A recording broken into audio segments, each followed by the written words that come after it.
पृथ्वीराज मोहोळ हा पुण्याचा मल्ल, महाराष्ट्राचा नवीन महाराष्ट्र केसरी झाला. परंतु त्यांना ज्यांनी घडवलं त्यांचे जे वस्ताद आहेत त्यांच्याशी आपण गप्पा मारणार आहे. कसं घडवलं, कसा संघर्ष होता पृथ्वीराज मोहोळचा. आपल्यासोबत त्यांचे वस्ताद आहेत. नमस्कार. नमस्कार. नाव सांगा. संभाजी सखाराम आंग्रे, बोकुम, गाव बोकुम आणि वस्ताचे खालकर चालणीचा, तालुका मुळशी, जिल्हा पुणे. आता पृथ्वीराज मोहोळ सगळ्या महाराष्ट्रभर त्याची चर्चा आहे. महाराष्ट्र केसरी झाला, सगळीकडून अभिनंदन करतायत. पण त्याच्या मागे तुमचा तर खूप मोठा हात आहे, कारण तुम्ही त्याला लहानपणापासून घडवलंय. हा, लहानपणापासून घडवले, त्याचा व्यायाम घेतलाय, त्याला मार्गदर्शन केलंय. त्यामुळं समाधान वाटतंय की महाराष्ट्र केसरी झालाय. त्याच्यासारखं दुसरं आनंद नाही जीवनात. कारण माझं आयुष्य गेलं या तालीम क्षेत्रात, पण असं पहिल्यांदा घडवता आला, मला त्याच्यात समाधान वाटते. तुम्ही किती महाराष्ट्र केसरी घडवले? महाराष्ट्र केसरी घडवताना अमृतामुळं महाराष्ट्र केसरी झाला होता, पण ते वाद झाला, ती गदा त्यांनी परत घेतली. नंतर राजू मूळ होते, राजाभाऊ मूळ होते, ते पण महाराष्ट्र केसरी झाले होते. पण ते पण त्यावेळेस पण असा अन्याय झाला. त्याच्यानंतर सचिन मूळ होते, तो पण महाराष्ट्र केसरी झाला नाही.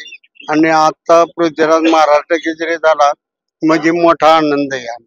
खरं तर तुम्ही 3-4 महाराष्ट्र केसरी घडवले. प्रयत्न. हा, आणि हे सतीश मामा आहे, त्यांना पण मी घडवलेलं आहे. चांगलं पैलवान केलं होतं. आता माझ्या शेजारी बसले, ते त्यांच्या कुस्त्या चांगल्या झाल्या. बरेच पैलवान तयार केले, ते सतीश मामा तुम्हाला ते सांगतील माहिती. ते पैलवान घडवले, तयार केले, परंतु ते पैलवानाने तुमची जाण ठेवलेली. आताच आम्ही बघितलं की ते महाराष्ट्र केसरी झालेले पृथ्वीराज मोहोळ गदा घेऊन आले, तुम्हाला खांद्यावरती घेतलं आणि भावना व्यक्त केल्या, त्यांनी प्रेम दाखवलं. कसं वाटतं? फार समाधान वाटले, कारण आपण केलेलं चीज झालं, त्या गोष्टीबद्दल आनंद होतो. काय वाटतं तुम्हाला की आतापर्यंत अनेक पैलवान तुम्ही घडवलेत, पण पृथ्वीराज मोहोळ बद्दल काय वाटतं? कसा वाटतं? पृथ्वीराज मुळे शांत संयमी आहे, तो कोणाशी कधी हे करणार नाही. चांगला पैलवान आहे, सांगन ते ऐकत असतो, त्याच्याबद्दल काय वाद नाही. तुम्हाला कधी वाटलं होतं की हा महाराष्ट्र केसरी होणार? गेल्या वर्षी तो महाराष्ट्र केसरी व्हायला पाहिजे होता, पण ते अन्याय झाला त्याच्यावर. नाही तर गेल्या वर्षी तो महाराष्ट्र केसरी खरा झाला.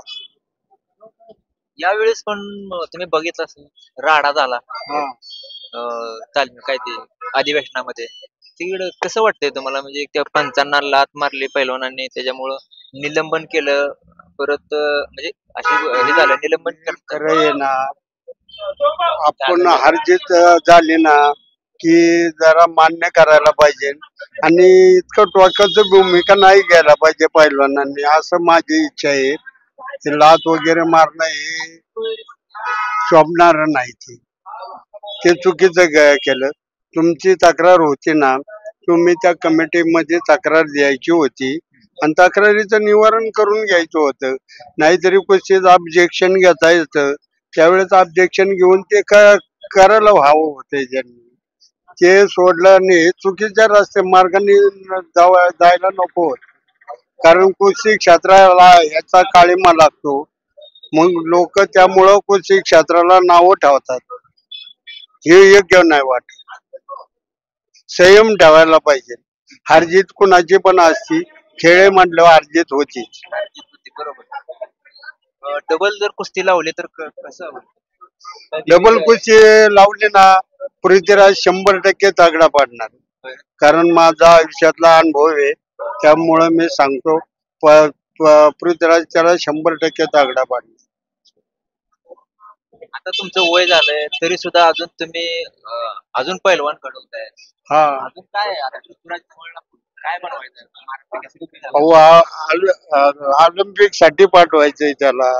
ऑलिम्पिक साठी तयार करायचे, म्हणून आमचे प्रयत्न चालू आहे. इथं थांबून उपयोग नाही त्याचा. ऑलिम्पिकला जायला पाहिजे, ऑलिम्पिक मध्ये नाव कमवायला पाहिजे त्यांनी, म्हणजे आमचं नाव जगात होईल. बाकी आम्हाला काय.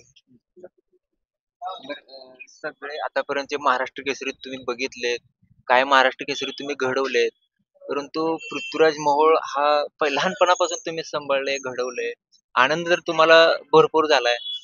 काय सांगाल एकंदरीत? त्याच्याबद्दल खरंच मनापासून आनंद आहे. त्याचा हे नाही, पण पृथ्वीराजला लहानपणापासून मी खेळवलेलं आहे, त्यामुळं मला माहिती आहे त्याचा स्वभाव, सगळं माहिती आहे. त्यामुळं मी त्याचा आनंद मानतो. तर बघितलं आपण, पृथ्वीराज मोहोळ यांना घडवणारे हे वस्ताद आहेत. लहानपणापासून यांनी त्यांना घडवलेलं आहे. अतिशय आनंद झालाय. आणि आताच पृथ्वीराज मोहोळ हा महाराष्ट्र केसरीची गदा घेऊन तालमीमध्ये आला होता, आणि इथं त्यांनी गुरूंचं त्यांच्या दर्शन घेतलं, त्यांचं प्रेम व्यक्त केलं, त्यांना उचलून घेतलं आणि गदा जी आहे ती आपल्या गुरूंच्या हाती दिली, आणि एकदम खूप आनंद झालाय त्यांना. धन्यवाद. आवाज माणदेशाचा, माणदेशातील प्रत्येकाचा. माणदेश प्राईम सबस्क्राईब करा आणि अपडेट रहा. नवीन व्हिडिओच्या नोटिफिकेशनसाठी बेल आयकॉनचं बटन दाबा. धन्यवाद.